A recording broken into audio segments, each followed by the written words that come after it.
welcome back to the channel and welcome to this new speed build. Today I've made the most romantic and beautiful, gorgeous getaway in Sulani, and I made it using only base game and island living. So if you have that pack, you're in luck because it's the only pack I used in the entire build.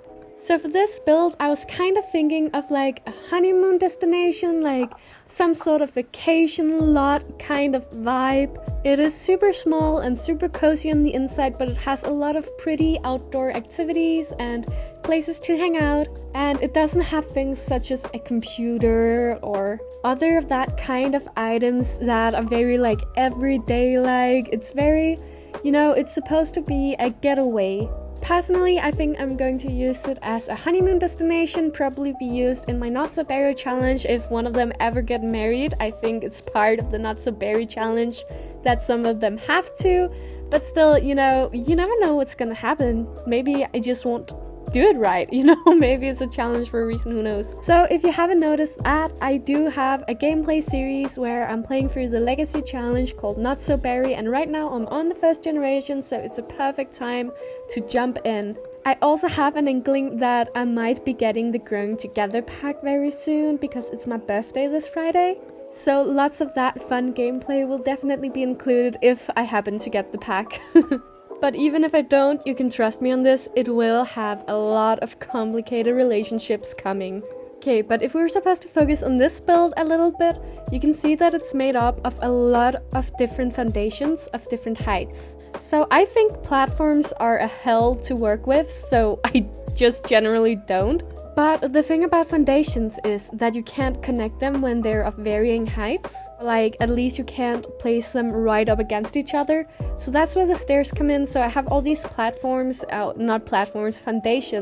spread out, and then I have stairs connecting them. And that works, so that's a little bit of a tip for you if you also hate working with platforms, but you want that, like, layered look in the build. I also really wanted to include an infinity pool, but unfortunately it wasn't really possible for me. It said in the game that it's because it was over water that I would be placing the pool. I don't really get it. Either way, I just think it's dumb and I wanted an infinity pool, and we're not getting one. So instead, you got the hot tub. Also, I really wanted this to be a limited pack build because I know that not all of you have too many packs, but God, I hate building without the bathroom clutter kit after getting it. I am so in love with that kit. It just makes making bathrooms so much more fun because they just get to be so much more personal. But I think I managed pretty well without it because obviously you don't need a lot of different kits and packs and stuff to make really good looking and cute builds. However, I just like extra items, and if you're like me, maybe you should enter the giveaway. So if you haven't yet, there is a giveaway going on right now. It ends this Friday on my birthday, so you have to really hurry and get in there and enter. If you haven't, all you really have to do is leave a comment and subscribe to me. And then I'm giving away a kit of your choosing, so if you haven't seen it yet, then I urge you to go and enter because I really want as many people as possible to have that opportunity. Oh, and when I said go and enter, I mean it's because you have to comment on another video, the giveaway video, and I will link it below, and it'll probably be whatever up in the corner and all that jazz, so it should be easy for you to find. Also, a totally different thing, if you don't have the money to get a bunch of packs, but you also like to build and you want more opportunities, there is a huge world of content creation out there, custom content creation to be clear, where people make all these incredible items and things and put them online for us to download and put into our game. And it is actually super easy to put something into your game. All you have to do is locate the mods folder in your Sims 4 folder on your computer and just plop whatever you downloaded in there. Obviously, make sure you don't download from like too sketchy of places. Something that I recommend is the Sims resource. I've never had a problem with that, but it is kind of hard and has a lot of ads, and it's not really too user friendly. And also you can find a lot of just absolutely awesome custom content on Tumblr, and a lot of those will link into their Patreon. And I have this feeling that if someone has a Patreon, to me that invokes a sense of trust. But obviously use your own common sense, and if you're not like too internet savvy, maybe ask someone to help you. But there is so many amazing custom content creators, and I love them so much because I personally love to use CC for my Sims, the Sims themselves. I don't like to use it in my builds because I want my builds to be able to be downloaded by all of you. I do have like a lot of downloaded houses, like over 1,000 people have downloaded my houses in the gallery.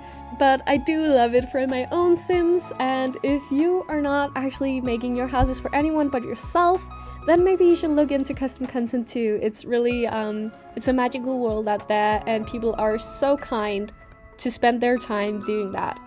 Also, sometimes you guys ask me where I get my CC. You'll often ask me like on my Sims videos, like very specifically, where did you get that? Where did you get that?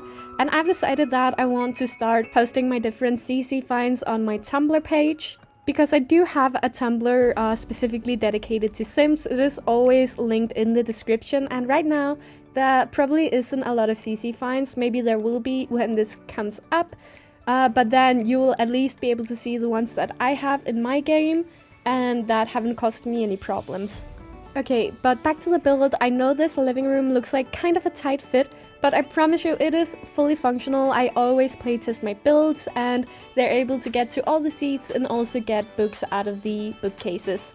So don't worry about that. It is kind of a tight fit, but I think it makes it look kind of cozy and homey, and you know, it's a kind of feel when you go to a vacation home where it is kind of small inside, you know, because you're not really supposed to spend your time inside, you're supposed to spend it like out and about and doing things, and this kind of reflects that. So the inside is kind of cramped and it just has a bunch of things shoved in there, but not too many. It's not like heavy on clutter and decorations because it is sort of like a rental place, probably, you know. Someone will go there for a week, and then another couple will come, and then, you know, they kind of needed to not be like too much of one style and kind of like a one size fits all. Also, if you're wondering where I'm getting some of these plants, in specific probably the Monstera, it is very beautiful, gorgeous, and it's not available in the normal build buy mode. I get it by typing in the cheat bb.show live edit objects in the cheat bar, and then you can go to debug and just scroll through a bunch of stuff, and then I just found this beautiful Monstera and sized it down. So even if you've never really seen it in your game, trust me, it is still included in Island Living, and it's always so fun to go hunting in the debug menu. But as you can tell, this is it for this video. We're already at the end clips where I'm showing the house being used in live mode. I really hope you enjoyed it. I always love building in Sulani, and it's probably one of my favorite builds I've done lately. So remember, you can go download it on the gallery, and if you haven't yet, subscribe, enter the giveaway, and all that jazz. Alright, I'll see you in the next video. Bye!